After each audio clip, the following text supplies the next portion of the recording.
آج میں آپ کے ساتھ اپنا ایک لائف ایکسپیرینس شیئر کرنا چاہوں گا۔ لنڈن ہیتھرو ایئرپورٹ سے میری فلائٹ تھی، وہاں نماز کا وقت ہوا تو میں کوئی جگہ تلاش کرنے لگا جہاں پر میں نماز پڑھ سکوں۔ ایئرپورٹ سٹاف سے پوچھا تو انہوں نے بتایا کہ یہاں پر ایک ملٹی فیتھ پریئر ایریا ہے جہاں پر آپ اپنی نماز پڑھ سکتے ہیں۔ نام سے اندازہ ہو گیا کہ ایسی جگہ ہے جہاں پر مختلف مذاہب کے لوگ آ کر اپنی عبادت کرتے ہوں گے۔ میں ملٹی فیتھ پریئر ایریا پر اپنی اہلیہ کے ساتھ پہنچا تو دیکھا کہ انہوں نے اس کو 3 پورشن میں ڈیوائڈ کیا ہوا ہے، ایک مسلمانوں کے لیے ہے، ایک کرسچنس کے لیے اور ایک بقیہ مذاہب والوں کے لیے۔ مسلمانوں والے پورشن میں نماز پڑھنے لگا، دوسرا پورشن چونکہ خالی تھے وہاں میری اہلیہ جا کے نماز پڑھنے لگی۔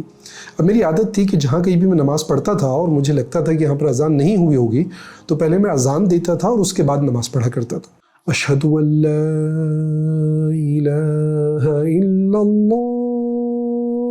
نہ ہی میری آواز خوبصورت ہے جیسا کہ آپ دیکھ رہے ہیں اور نہ ہی میں بہت ہی خوبصورت طریقے سے اذان دے سکتا ہوں۔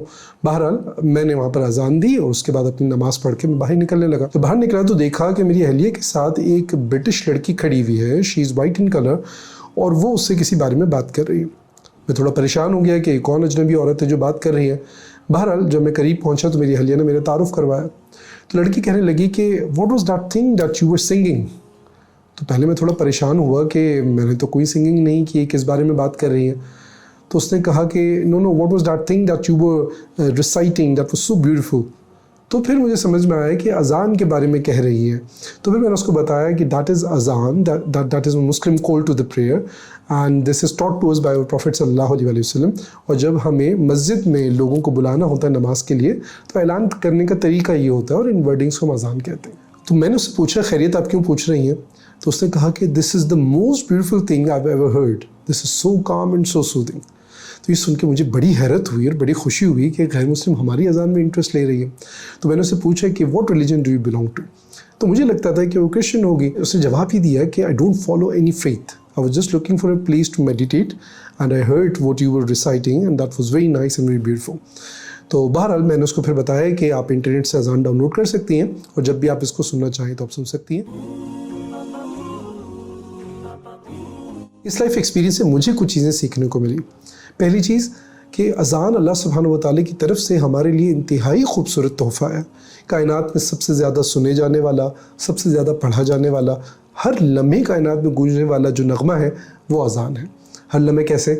مثلا اگر اس وقت پاکستان میں رات کے 12 بجے ہیں تو امریکہ میں ظہر کا وقت ہو رہا ہوگا، انڈونیشیا ملیشیا میں فجر کا وقت ہو رہا ہوگا، اسی طرح دنیا کے مختلف مقامات میں اذان کا ہی وقت ہو رہا ہوگا، کسی نہ کسی نماز کا۔ تو اذان وہ خوبصورت کلمہ ہے کہ ہمیں اس کی قدر کرنی چاہیے۔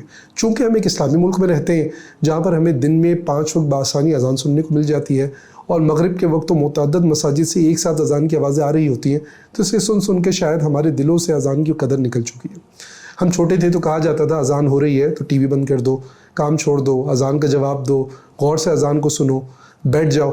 لیکن اب تو ہم دیکھتے ہیں کہ ان چیزوں کی بھی ہم پرواہ نہیں کرتے۔ دوسری چیز، اذان ایک بہت ہی خوبصورت طریقہ ہے غیر مسلموں تک اسلام کا تعارف پہنچانے کا۔